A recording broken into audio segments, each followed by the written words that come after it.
Today, inshallah, let's do something interesting, easy, inshallah, and also very fascinating. Actually, I will be traveling to the province of Sicily in a few weeks for an academic conference. And so this got me thinking about the history of Islam in Sicily.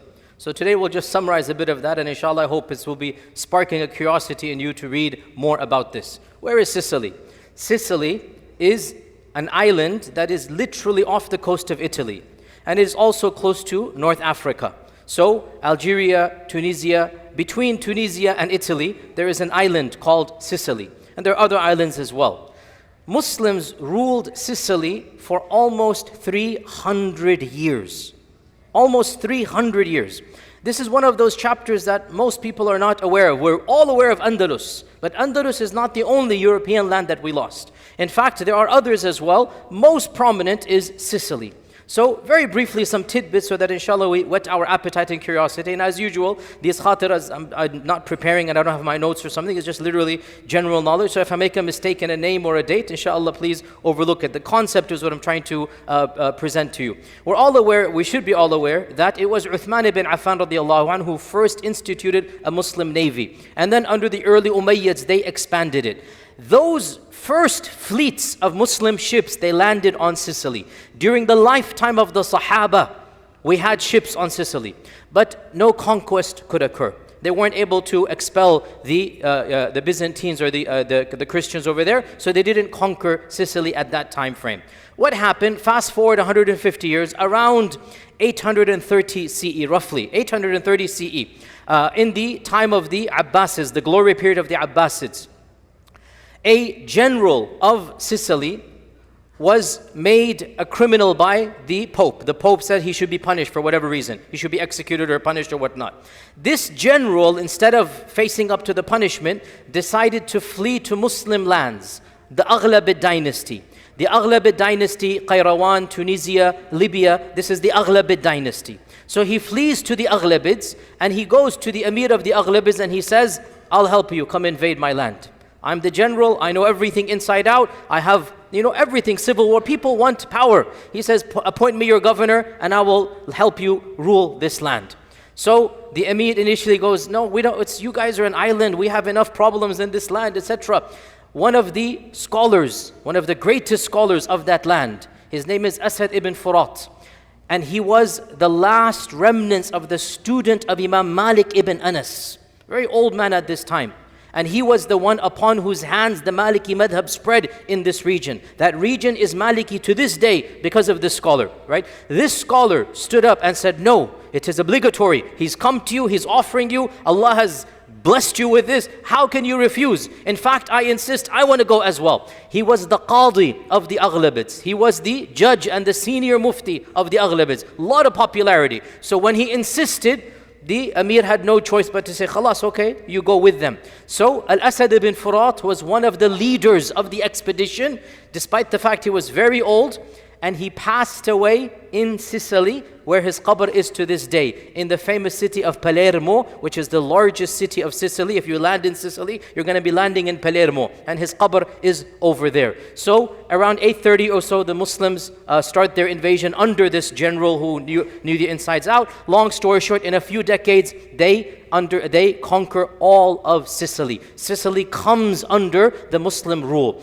And series of Muslim rules come, as was always the case. The Aghlabids had an Emir over there. Eventually, the Fatimids take over. Eventually, a new dynasty called the Kalbid dynasty takes over. So around 300 years of Muslim rule in Sicily. In this time frame, they conquered a number of other regions around Sicily. Most prominently, the island of Malta. Malta was under Muslim rule for a similar time frame. We're going to come back to Malta. They also launched expeditions up north. They even attacked Rome, because Sicily is connected almost to the Italian mainland. And they had small ports, the port of Bari, B-A-R-R-I. They actually conquered this port on mainland Italy. And they had settlements on the mainland of Italy. Not permanent, temporary, but they were expelled, and so they always retreated to Sicily. So Muslims were never able to establish a permanent presence on the mainland of Italy. They had expeditions and whatnot. It was always in Sicily. In this time frame, as is the case of Andalus, slowly but surely, organic conversions, marriages, children, eventually the bulk of the island becomes Muslim.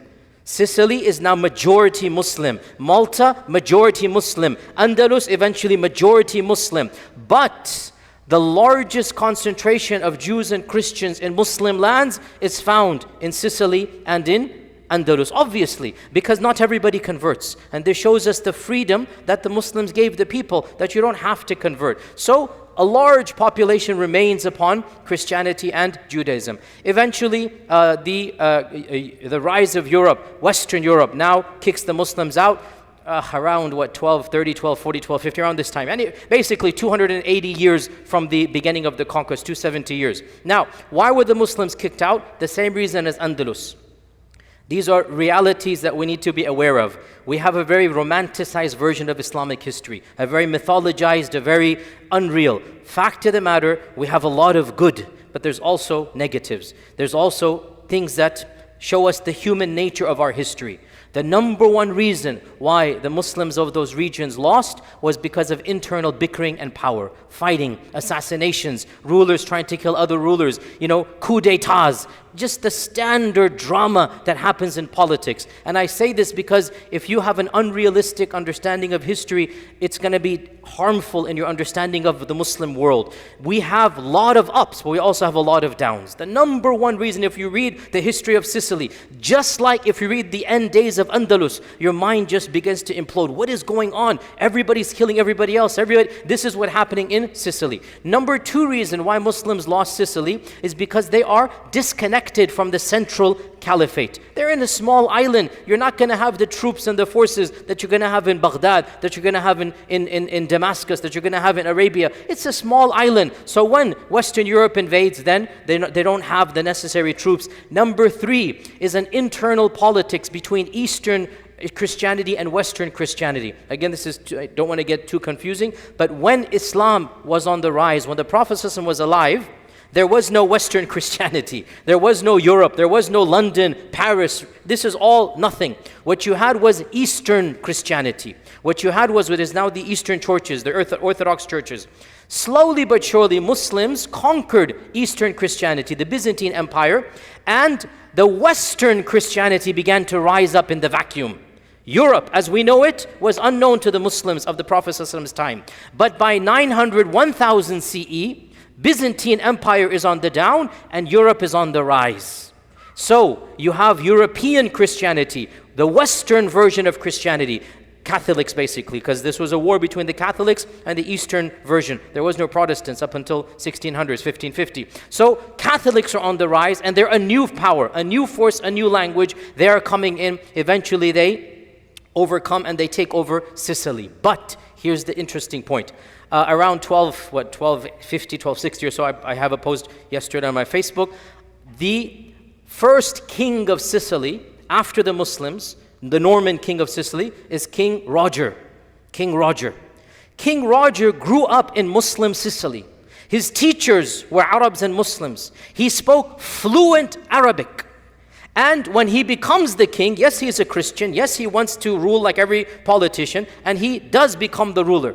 When he becomes the ruler, he becomes the most tolerant ruler in all of Europe to the Muslims. In fact, not just tolerant, admiration. Arabic is an official language of Sicily. Every court edict is read not only in Latin, but in Arabic. The madrasas, the qudat, the tahfidh schools, all allowed to flourish. For another, unbelievably, around 180 years or so, almost 200 years. So the Muslims of Sicily, under Christian rule, are allowed complete freedoms that are unprecedented in any other Christian land. Now, the Muslims of Sicily, by the way, it was in the time of King Roger as well. King Roger was a great patron of the arts and of science and whatnot, again coming from the Muslims. And so he was the one who commissioned the greatest scholar of the Muslim world at the time, the greatest geographer and historian, Al-Idrisi, to live in Palermo, in his palace. He paid him a stipend for a staggering 15 years for one book. See, this is what happens when you have money. This is what happens when you have the power behind you. Money talks, right? He paid this guy 15 years, the Shaykh and Alim, to write one book. What was that book? The Book of the World, also known as Kitabu Rojar. Kitabu Rojar, Roger's book. It's called Roger's book. It was the first atlas ever done in the history of mankind that was somewhat accurate. And Al-Idrisi has a map of the world that is still considered to be the most accurate map for 400 years.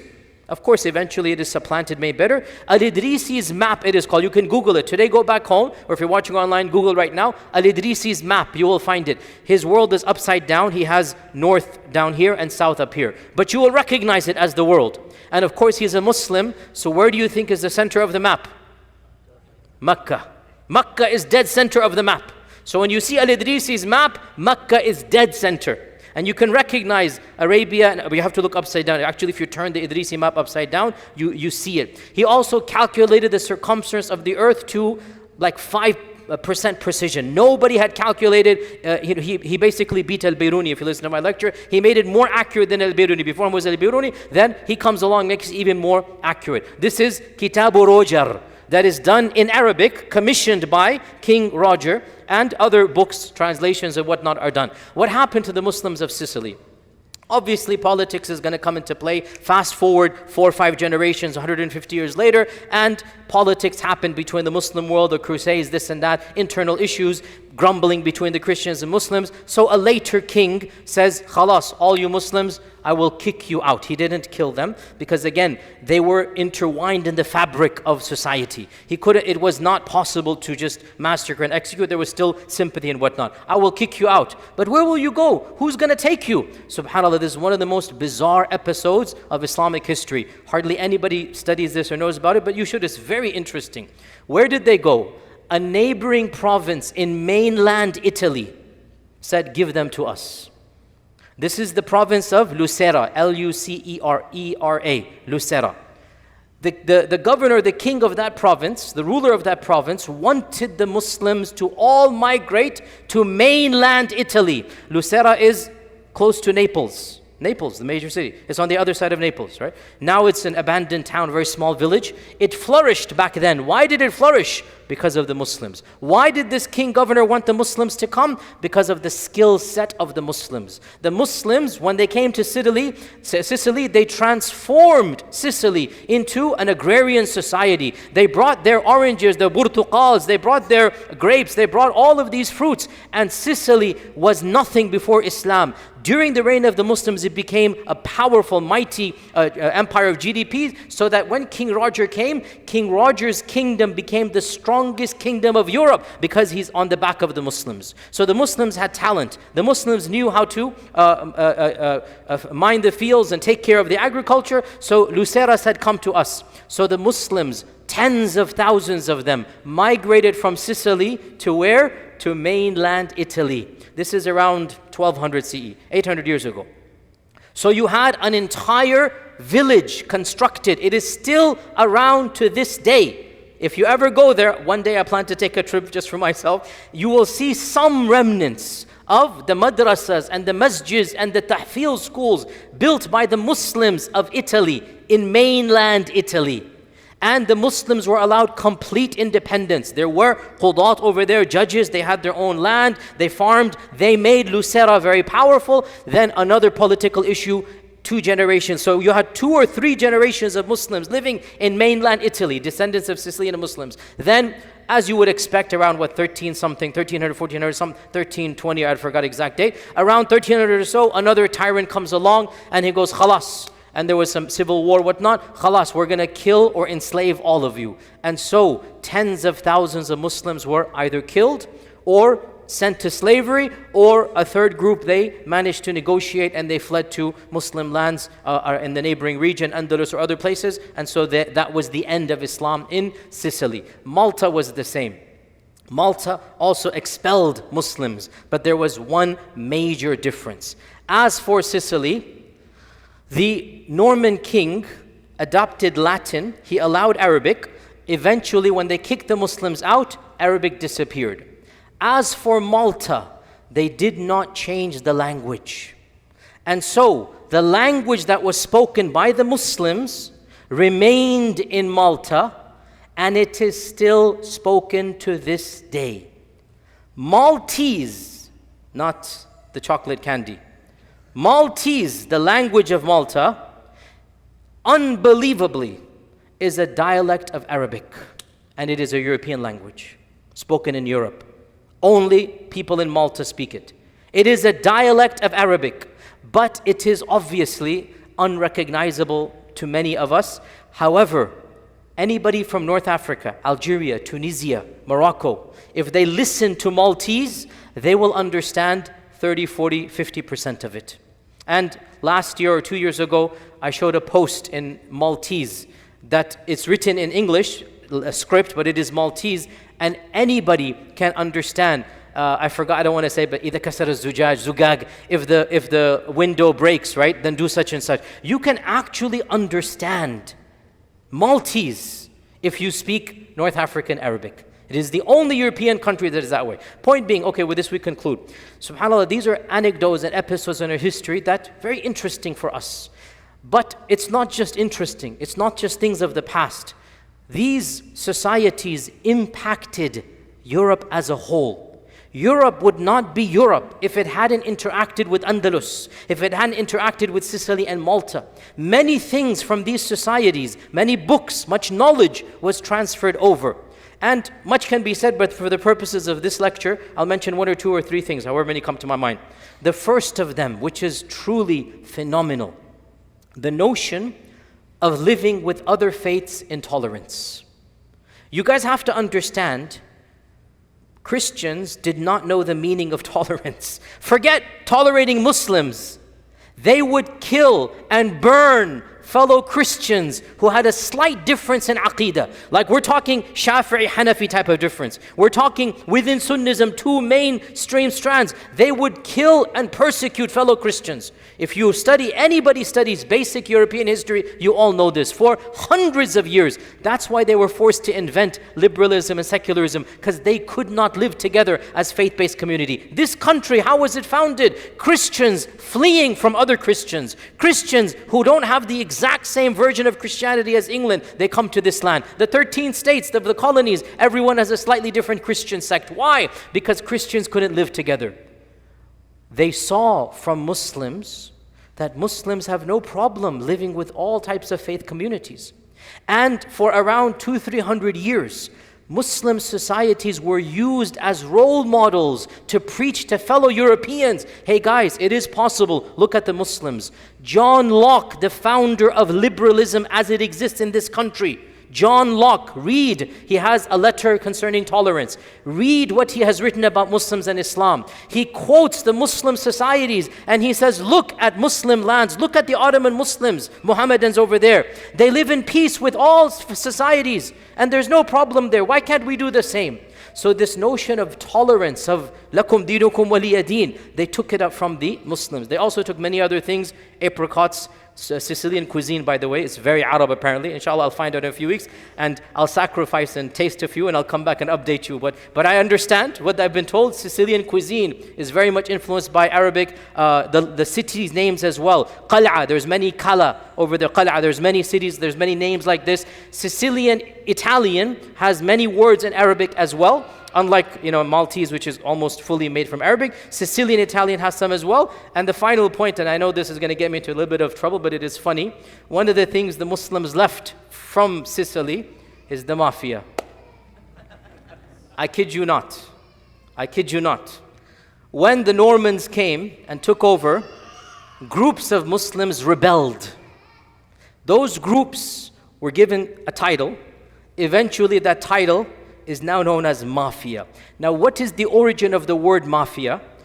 It's a mystery. 4 or 5 Arabic words are given, but pretty much there's unanimous consensus that amongst linguists that the origin of the word mafia is Sicilian Arabic. It is the Arabic something of the Sicilian. What is it? Some say it is from ma'fi, which is they are forgiven, i.e. they're not going to obey the laws of King Roger. So they're in the hills, they're fighting the people. Some say from manfi, they have been exiled, okay? Some have other, one of them is from marfud, which becomes marpiyu, which becomes mafioso. So they have different theories out there that where does the term mafia come from? So we can say, whether we like it or not, one of the remnants of Muslim rule in Sicily was the existence of the mafia, which of course, back in those days, the mafia was a rebel group against King Roger, against the kingdom of Christianity that they wanted to fight against. Eventually it became what it became. That and the Godfather has no influence on Arabic culture. There's nothing to do there. We don't have to worry about that. In any case, it was an interesting historical lesson for all of us, and I hope inshallah ta'ala with this you will study a little bit more and realize Islam has an amazing heritage and culture. There's a lot of good, some negatives as well. We benefit from the good, we also benefit from the negatives to not repeat it. Inshallah we'll continue another time. JAZKUM khair. Assalamu alaikum wa rahmatullahi wa barakatuh. قد أفلح المؤمنون